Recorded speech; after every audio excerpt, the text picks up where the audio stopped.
Hi guys, I'm Bernard Cruz and welcome po muli sa aking YouTube channel. So ngayon ayan, meron tayong tanggap ngayon na isang Oppo A3s. So ang problema nito ay patay. So tuturo ko sa inyo guys kung paano ang tamang pag-check up ng isang cellphone, no? O tamang pag-diagnose para malaman natin kung ano ba talaga ang problema ng isang cellphone.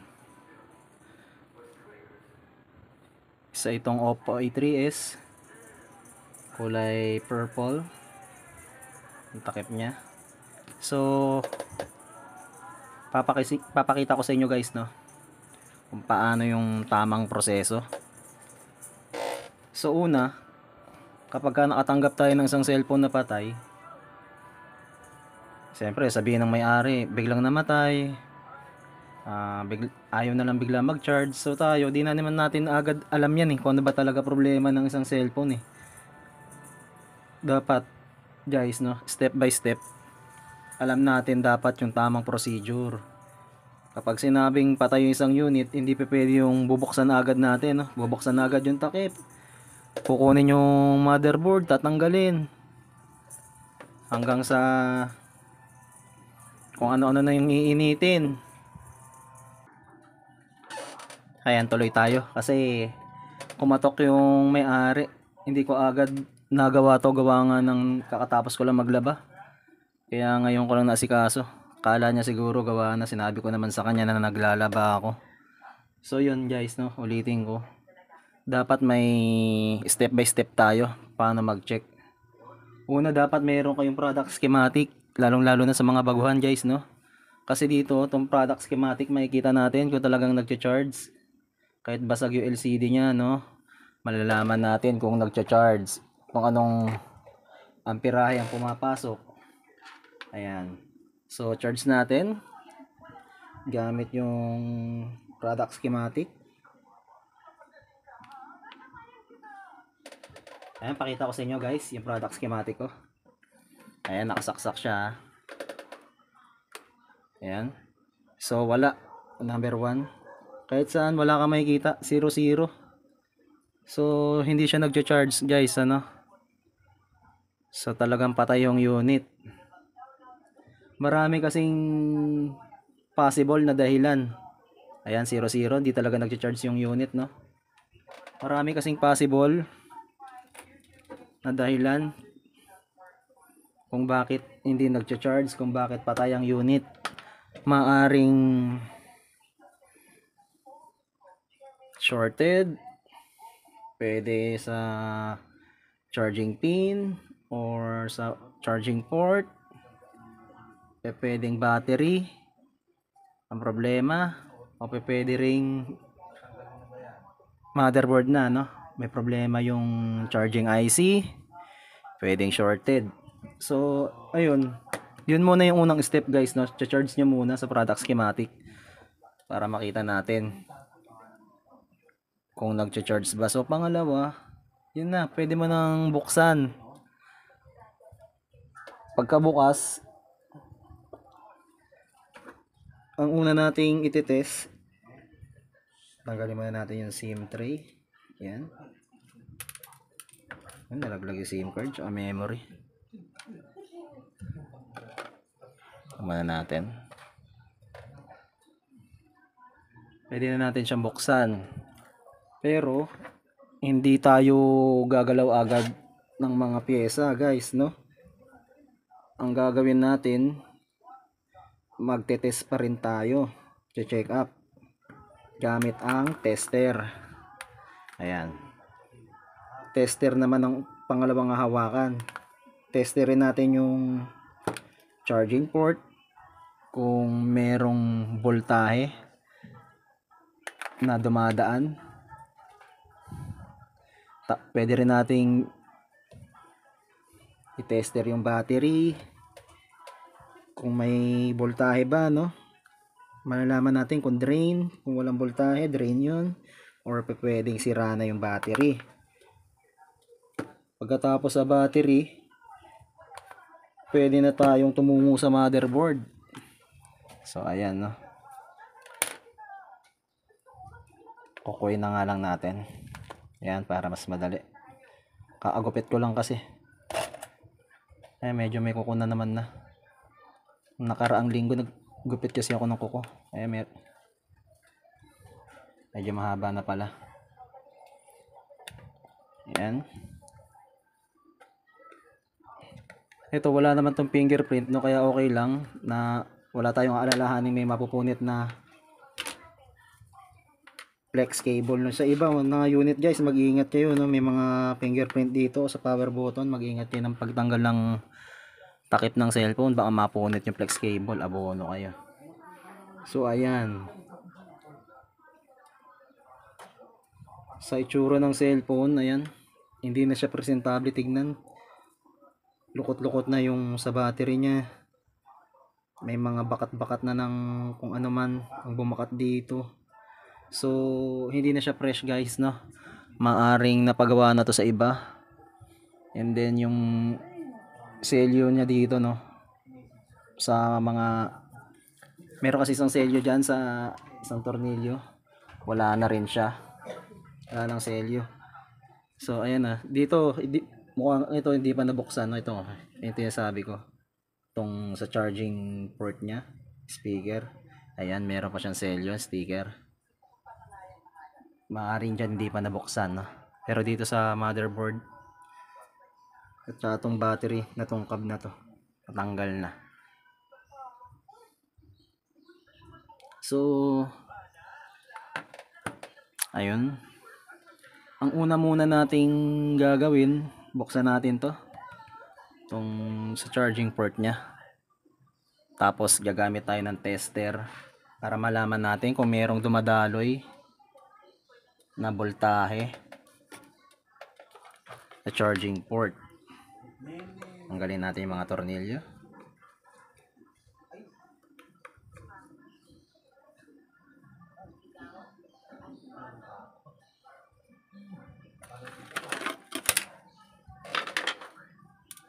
Ayan.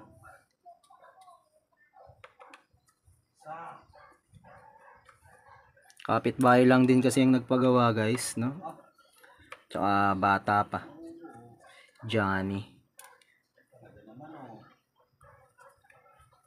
Unang sabi nga agad sa akin nung inabot niya, kuya mura lang ha, mura lang singil mo sa akin ha. Kaibigan din kasi yun ng mga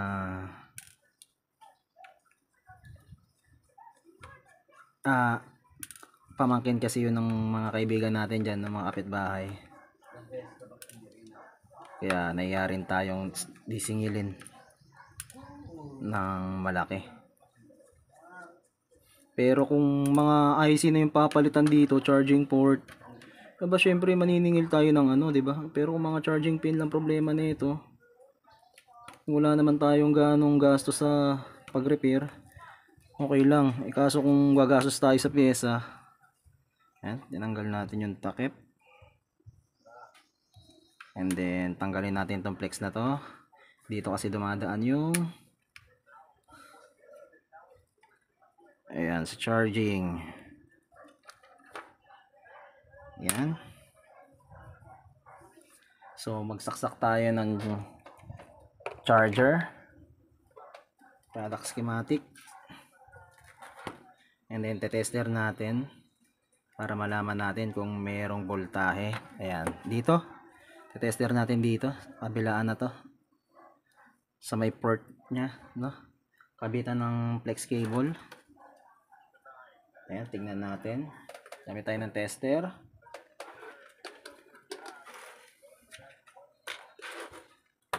Ayan.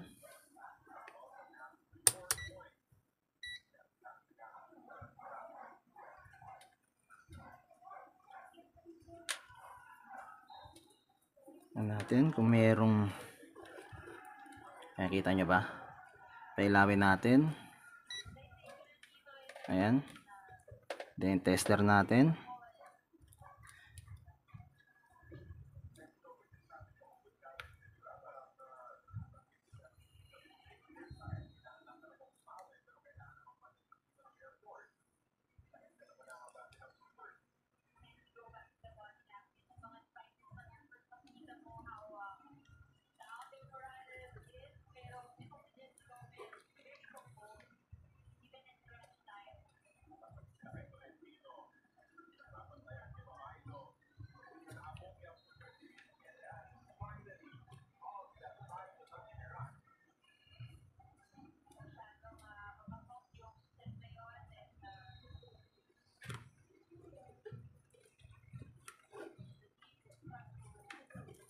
Walang voltahe ah. Ayan, pasensya na kayo at medyo magalaw.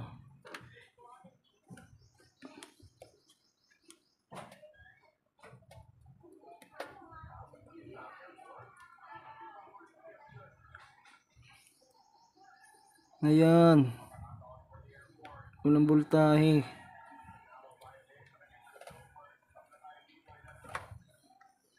Wala tayong nakikitang voltage, no?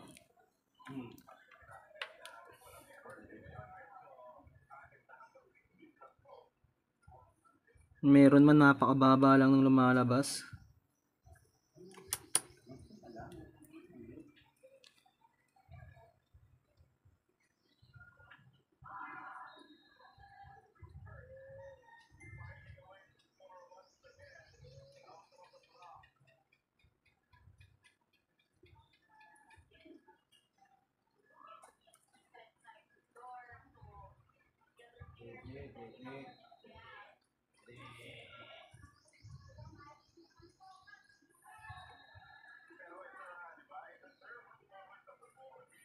So, mag-decide na tayong tanggalin to, guys, no? Tingnan natin yung motherboard, yung battery.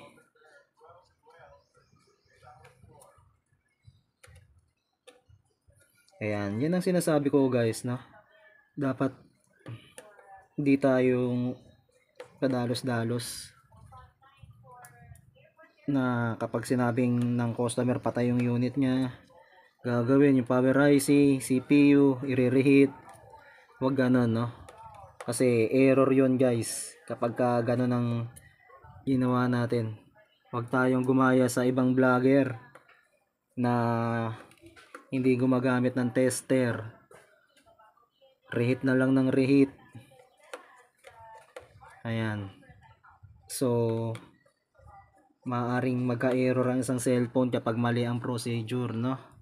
Mali ang ginalaw natin. Imbis na magawa, lalo pang masisira. Pag nasira, sasabihin ng, syempre yung may-ari walang alam, no? Sasabihin ng technician, ay wala na po ito. Sira na po ito, wala na po itong pag-asa. Ang totoo, nasa harapan mo lang yung sira, di mo pa magawa. Kasi nga, mali yung diagnose mo, no? Mali yung check up mo. Ayan. So tayo, kapag ka step by step tayo gumawa, guys, no? Hindi tayo yung pachamba-chamba. Ayan.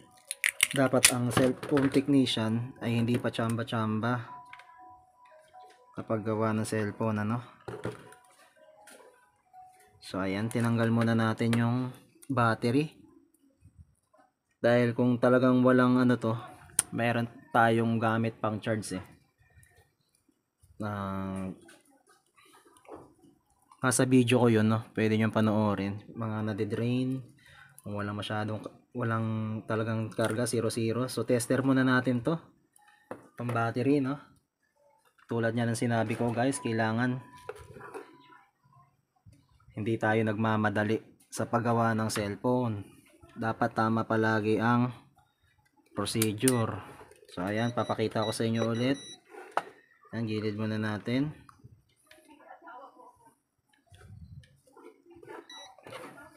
Ayan, tester.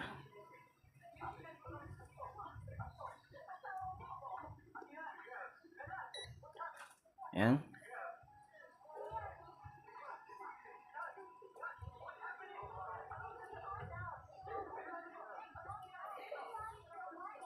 Ayan. 2.6. May voltahe pero mababa. Dahil ang battery ng isang cellphone ay dapat nasa 3.7 o 3.8.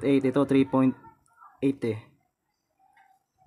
3.7 to 3.8. Mababa yung lumabas niyang voltahe. So ulitin natin. Ayan, naka-hold. Pailawin natin para makita nyo. Ayan, 0-0. Tester. Alam mo ba sa tester? 2.6. 2,000 at 1,000 counts kasi to guys, tong tester ko kaya ganyan.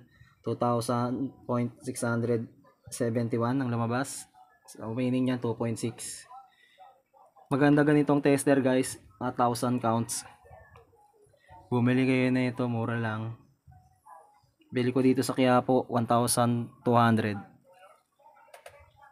Ayan. So mababa. Kung bakit pwedeng battery ang problema. Pwede lang naman, no? Hindi ko pa sinasabing sure na battery ng problema. So ang susunod, testerin din natin yung motherboard. Ayan.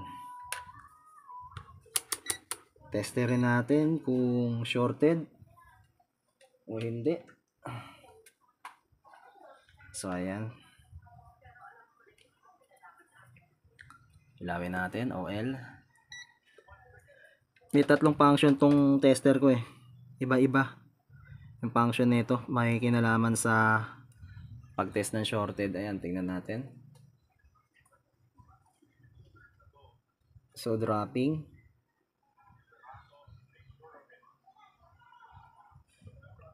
So ibig sabihin yan, baliktarin niya natin kung dropping pa rin.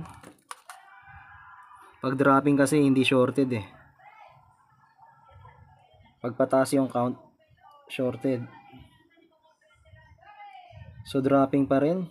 Ayan, napakabilis ng count niya. Baba, hindi pataas.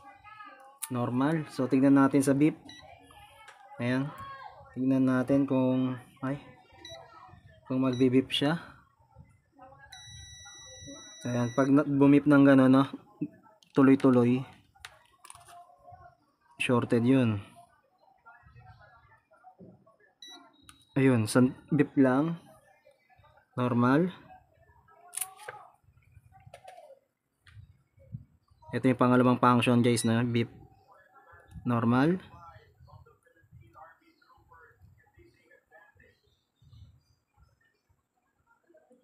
And then dito naman tayo sa diode mode. Dapat to may reading naman to guys, no? Kasi yung shorted niyan, no? Tingnan mo sa monitor pag pinagdikit natin positive negative. Ayan, 0.002. Shorted yun kapag kaganon. Kapag may lumabas naman na reading, normal lang sa cellphone. Ayan. Anong reading ang lumabas? 1.560. Ayan. Baliktarin natin. Positive, negative. Ano naman ang reading? 0.457. Normal. So, goods naman tong board.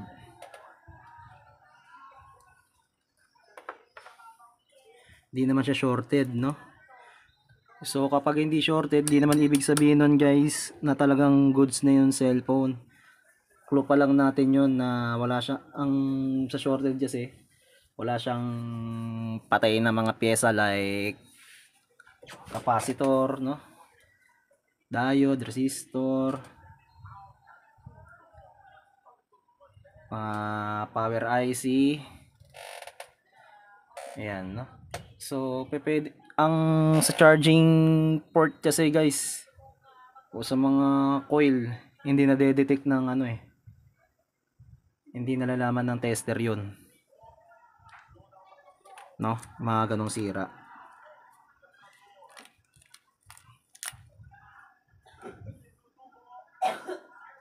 So, i-read muna natin. Kunin natin yung pan-charge. Wag muna tayo ulit gagalaw ng board, no? Tingnan muna natin. So, ayan guys, nasa video ko. To. Makikita nyo sa video ko tong sunshine na to. Pan-charge ng mga battery. So, i-clip lang natin. Charge natin, no? Gamit tong smart tool. Fast charger. Yan. I-clip mo lang siya. Ayan, dapat alam nyo yung terminal na pagkakabitan nyo, ano. Sa tingin ko tong Oppo A3s pwede to eh. Ayan, dito sa C. Alam ko dito to sa C. Tong Oppo A3s eh. Ayan, dito nga. Letter C. So, nung pagkakabit nyo ng battery guys, tingnan nyo. Hindi pa siya nakasaksak.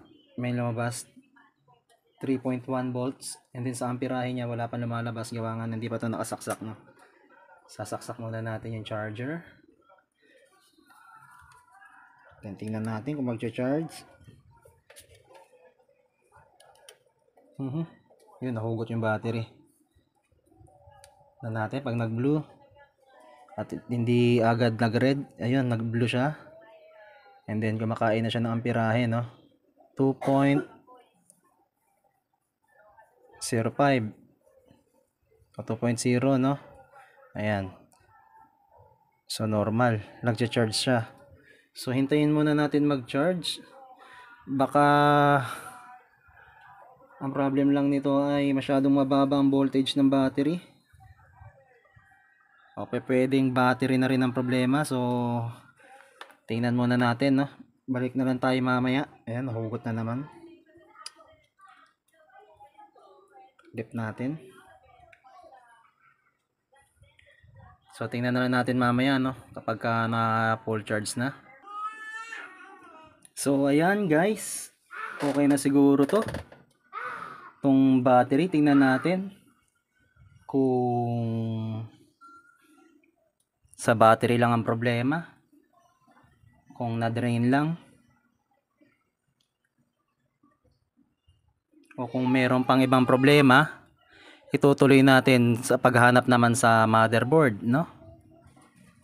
So tanggalin na natin tong battery. Tingnan natin.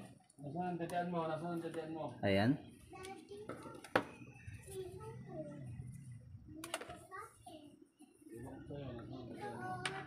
Lagay natin yung battery.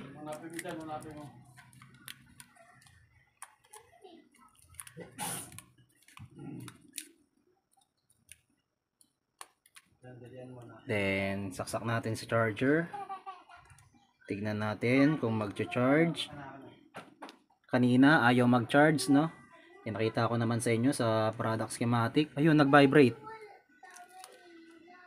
So ayun, lumabas yung logo ng charging.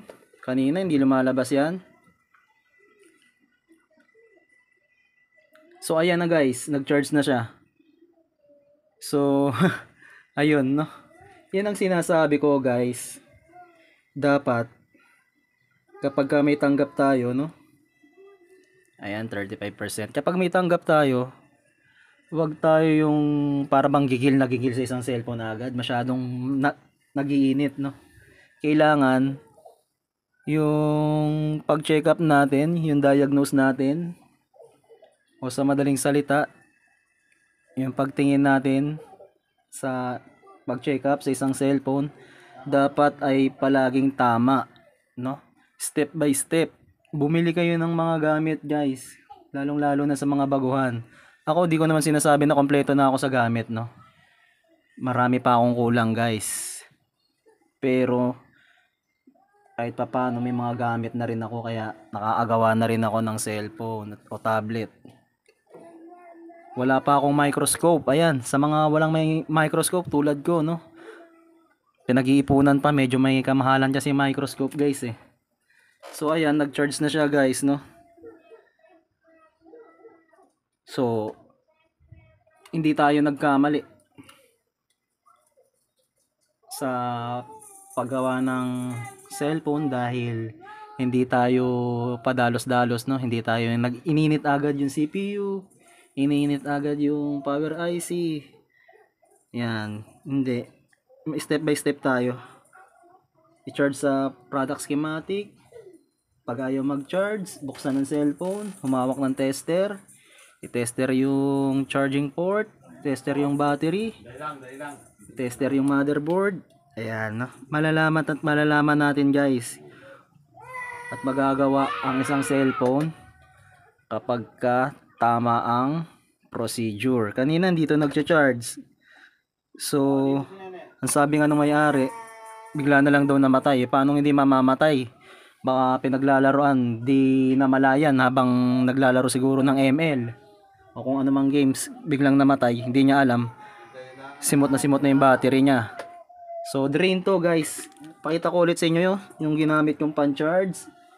Itong Sunshine Smart Battery Tool Activation, no?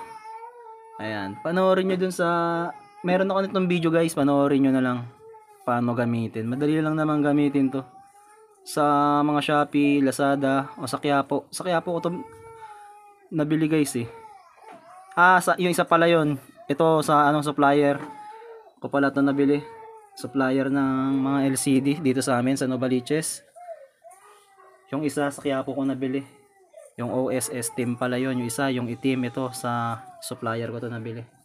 Bili ko dito 550. So malaking tulong to guys. Bili rin kayo ng mga ganitong charger, no.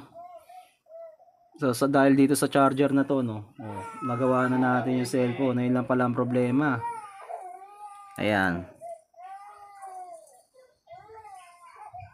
Ayan, 36 na siya.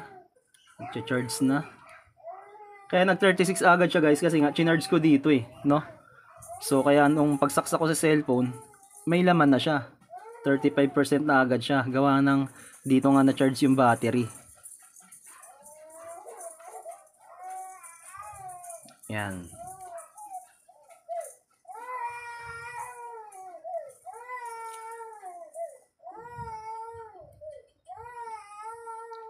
So, ayun lang guys, no. Sana may natutunan kayo sa video ko, sa mga payo ko, no. Na wag agad-agad tayong tirada ng tirada.